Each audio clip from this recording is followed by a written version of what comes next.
Pengangkatan tenaga kontrak dan honorer menjadi PNS tanpa tes, Kemenpan RB masih menunggu ini. Mengenai RUU ASN yang mengatur pengangkatan tenaga kontrak dan honorer menjadi PNS, sampai saat ini Kemenpan RB masih belum dapat memberikan keterangan yang sifatnya pasti. Sebab untuk pengangkatan tenaga kontrak dan honorer menjadi PNS tanpa tes tersebut, Kemenpan RB masih belum bisa berbuat banyak karena masih menunggu hasil pembahasan RUU ASN perubahan UU Nomor 5 Tahun 2014 tentang ASN. Meskipun demikian, sebagai pihak yang berwenang dan membawahi ASN atau PNS, Kemenpan RB tidak lepas tangan begitu saja mengenai rancangan RUU ASN yang mengatur pengangkatan tenaga kontrak dan honorer menjadi PNS tanpa tes tersebut.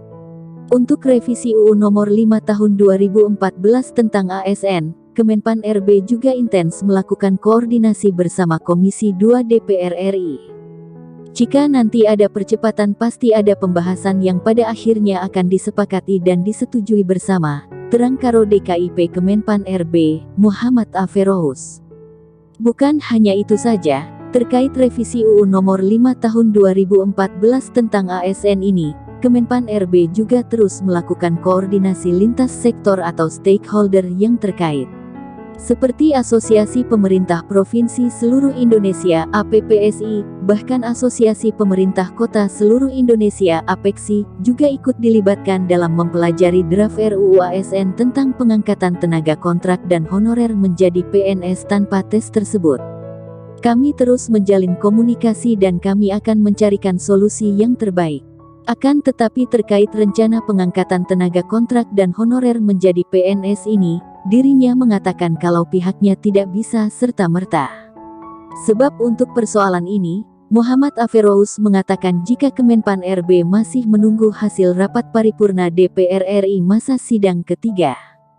Kemenpan RB masih menunggu, kalaupun nanti ada informasi terbaru pasti akan kami informasikan lagi. Berikut poin RUU ASN revisi atau perubahan UU Nomor 5 Tahun 2014 tentang ASN yang mengatur pengangkatan langsung tenaga kontrak dan honorer menjadi PNS tanpa tes. Pasal 2 Pengangkatan tenaga kontrak dan honorer menjadi PNS sebagaimana dimaksud pada ayat 1 dilakukan dengan dasar seleksi administrasi seperti verifikasi dan validasi SK pengangkatan. Pasal 131 ayat 5 berbunyi jika tenaga kontrak dan honorer, pegawai tidak tetap dan pegawai tetap non-PNS diangkat PNS oleh pemerintah pusat. Kemudian pasal tambahan khususnya pasal 131A menyebutkan jika tenaga kontrak dan honorer, pegawai tidak tetap, pegawai tetap non-PNS diangkat berdasarkan SK yang dikeluarkan sampai dengan tanggal 15 Januari tahun 2014, wajib diangkat menjadi PNS. Setelah itu tenaga kontrak dan honorer, pegawai tidak tetap, pegawai tetap non-PNS diangkat PNS seperti yang termaktub dalam pasal 131A ayat 1, dimulai 6 bulan dan paling lama 3 tahun setelah UU ini diundangkan.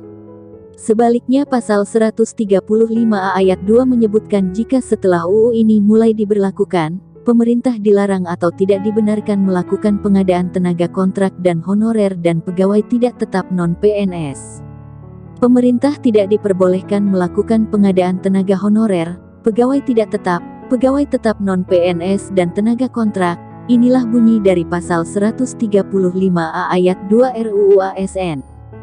Bukan cuma itu, pasal 131A ayat 3 juga mengatur kalau pengangkatan tenaga kontrak dan honorer menjadi PNS tanpa tes ini, memiliki prioritas yang sifatnya wajib dan diutamakan oleh pemerintah. Prioritas tersebut yakni tenaga kontrak dan honorer yang bekerja dalam bidang fungsional, administratif dan pelayanan publik. Pengangkatan PNS seperti yang tertuang di dalam ayat 1, dilakukan dengan memprioritaskan mereka tenaga honorer yang memiliki masa kerja paling lama serta bekerja pada bidang fungsional, administratif dan pelayanan publik, pasal 131A ayat 3. Ketentuan tenaga honorer diangkat menjadi PNS tanpa tes ini juga dicantumkan dalam pasal 131A ayat 4. Ayat ini menyebutkan kalau tenaga honorer diangkat PNS tanpa tes dilaksanakan dengan pertimbangan masa kerja, ijazah pendidikan terakhir, gaji dan tunjangan yang didapatkan sebelumnya. Revisi UU Nomor 5 Tahun 2014 tentang ASN ini menjadi kabar baik dan dinanti-nantikan tenaga kontrak dan honorer yang selama ini sudah bekerja di lingkungan pemerintah. Demikian informasi yang dapat kami sampaikan, semoga bermanfaat. Terima kasih.